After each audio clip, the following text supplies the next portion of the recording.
کے اندر ہیئرنگ ہو رہی تھی. علی ظفر صاحب نے بہت زبردست طریقے سے کیس کے جو بنیاد ہے، جو بلڈ اپ ہے وہ کیا ہے. تمام کانسٹیٹیوشنل حوالے،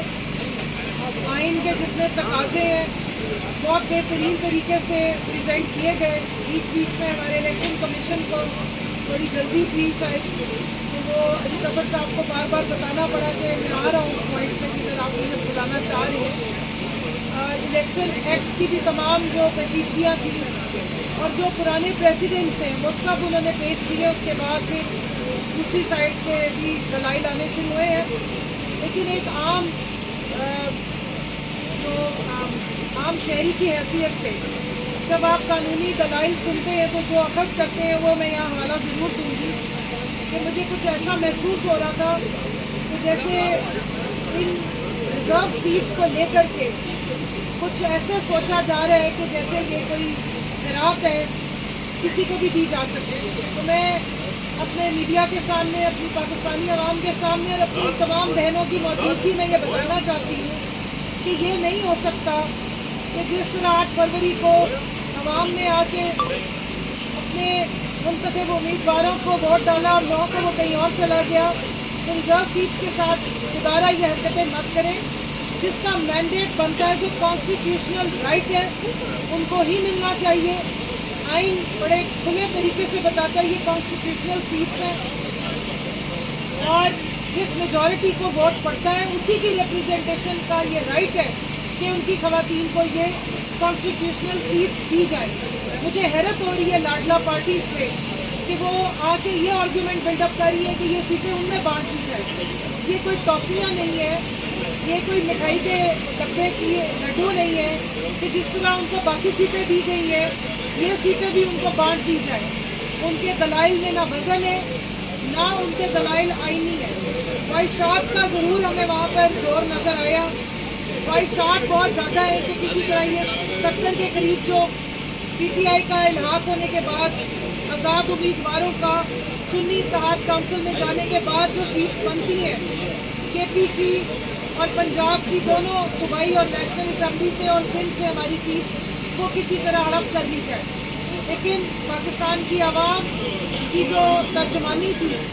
جس طرح انہوں نے 180 سے زیادہ سیٹیں دی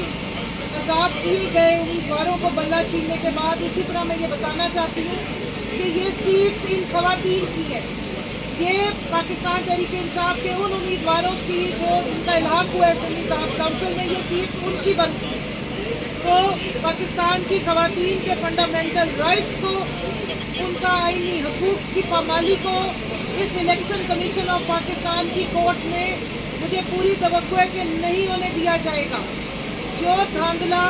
کھلے عام 9 فروری کو ہوا وہ یہاں پر ہم ایکسپیکٹ نہیں کر رہے، کیونکہ ہماری تمام جو سیاسی خواتین ہیں ان کو سیاسی انتقام کا پورے 1 سال سے نشانہ بنایا جا رہا ہے. لیکن اب الیکشن کے نام پہ یہ اتنا بڑا ڈاکہ کہ ریزرو سیٹس کو خراب سمجھ کے دوسری پارٹیوں میں کسی ایک نئے فارمولے کے تحت بانٹ دیا جائے، یہ ناقابل قبول ہے. اس پہ ہم سپریم کورٹ میں بھی جائیں گے، اس پہ ہم احتجاج میں بھی جائیں گے. اور مجھے پہلے تو پورا یقین ہے کہ جو کمیشن بیٹھا ہے، جس میں 4 ممبران اور 1 چیف الیکشن کمشنر بیٹھے ہیں، وہ جو جرا ہو رہی ہے اس کو پوری توجہ سے سنیں اور اس کے اوپر دھیان دیں. جو کانسٹیٹیوشن کے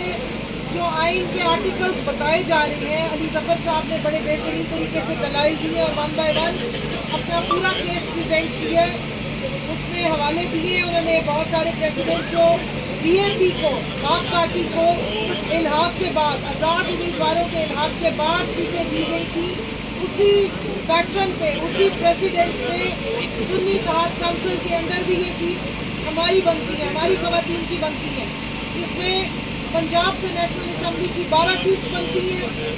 کے پی سے نیشنل اسمبلی کی 10 سیٹیں بنتی ہیں. اسی طرح پنجاب کی ہماری جو صوبائی اسمبلی سے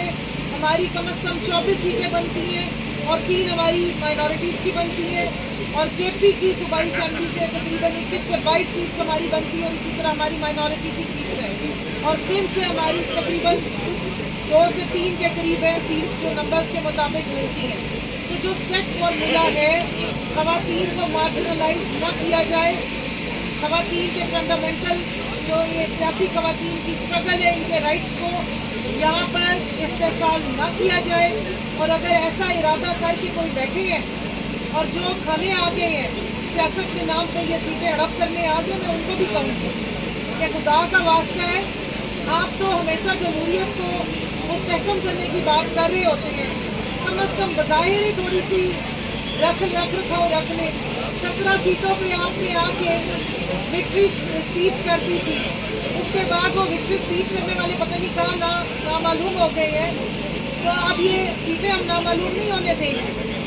اب آپ نے ہر طرح کی جو دھاندلیاں تھی الیکشن میں وہ کر چکے ہیں، لیکن ریزرو سیٹس جو خواتین پاکستان کی سیاسی خواتین جو سیاست میں جو پاکستان کی آئین سازی میں حصہ لیتی ہیں، اگر آپ ان کو اس طریقے سے ڈسکریج کریں گے، پہلے آپ نے وائلنس سے روکنے کی کوشش کی، پہلے آپ نے فاشزم سے روکنے کی کوشش کی، اور اب آپ ان کے آئینی حق پر ڈاکہ ڈال کے اگر ان کو مارجنلائز کرنے کی کوشش کریں گے تو پاکستان کی خواتین یہ نہیں ہونے دیں گی اور نہ اپنے حق پہ دن دہاڑے ڈاکہ ڈلنے دیں گی۔ آپ آئین اور قانون کا صحیح استعمال کریں۔ ہمیں اپنی کورٹ سے بھی پوری امید ہے کہ وہ ہمارے اس آئینی حق پہ ڈاکہ نہیں ڈلنے دیں گے، اور پہلے مجھے امید ہے کہ یہ الیکشن کمیشن آف پاکستان آدھے دن سے کہہ رہی ہوں کہ شاید اس طرح کا ڈاکہ دن دہاڑے اب نہیں ڈلنے دے گا، کیونکہ جو الیکشنز میں ہو چکا ہے اس سے پورے پاکستان کی عوام کے جذبات بھی، امیدیں بھی، اور جو ان کا سیاست میں انٹرسٹ ہے وہ مجروح ہوا ہے۔ تو اس کمیشن کا کام ہے سیاست اور جو جمہوریت ہے اس کو مستحکم کرنا، صاف اور شفاف الیکشن کروانا ان کے فرائض منصبی ہیں۔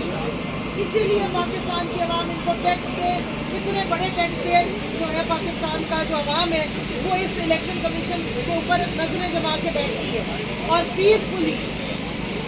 اپنی رائے کا اظہار جا کے وہ اس بیلٹ باکس میں کرتی ہے۔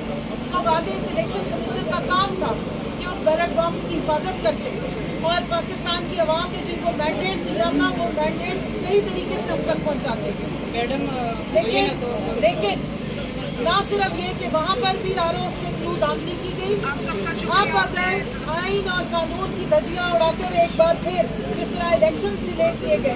جس طرح پنجاب کو نگران سیٹ اپ میں رکھا گیا، جس طرح کے پی کو نگران سیٹ اپ میں رکھا گیا، جس طرح وفاق میں نگران سیٹ اپ رکھا گیا اور 90 دن میں الیکشن نہ کروا کے آئین کو پامال کیا گیا، اگر ہماری خواتین کی سیٹوں کے ساتھ بھی یہی پامالی ہوئی تو نہ صرف یہ کہ 50% عوام جو خواتین پر مشتمل ہے آپ کی پاپولیشن، اس کی آپ عزت اور اس کے جذبات کو مجروح کریں گے، آپ ہمارا سیاسی حق پہ بھی ڈاکہ ڈالیں گے، اور اس کے بعد اس سیاسی حق پہ ڈاکہ ڈالنے میں ہم خاموشی سے نہیں بیٹھیں گے۔ پرامن احتجاج ہمارا حق ہے، ہم ہر لیگل فورم پہ جائیں گے، چاہے وہ پاکستان کی ہائی کورٹس ہو یا پاکستان کی سپریم کورٹ ہو۔ لیگل لڑائی ہم پوری لڑیں گے، اور میں پھر کہہ رہی ہوں چیف الیکشن کمشنر سے کہہ رہی ہوں کہ آپ کا رول بہت ہی ہمیشہ نیگیٹو رہا ہے، جہاں تک عوام کے اعتماد کی بات ہے، جہاں تک خواتین کے ساتھ الیکشن میں ڈاکے کی بات ہے، اس میں بھی کانفیڈنس تو نہیں ہے، لیکن پھر بھی امید پہ دنیا قائم ہے، اس لیے ہم بھی باہر کھڑے ہیں، پیسفلی انتظار کر رہے ہیں کہ اس ہیئرنگ سے ٹھیک اور انصاف کی بنیاد پر ہمارے بتائی جائے، اور جو کوٹا خواتین کا بنتا ہے، جو ریپرزنٹیشن ہماری خواتین کی اسمبلیز میں بنتی ہے وہ ہمیں ملنی چاہیے۔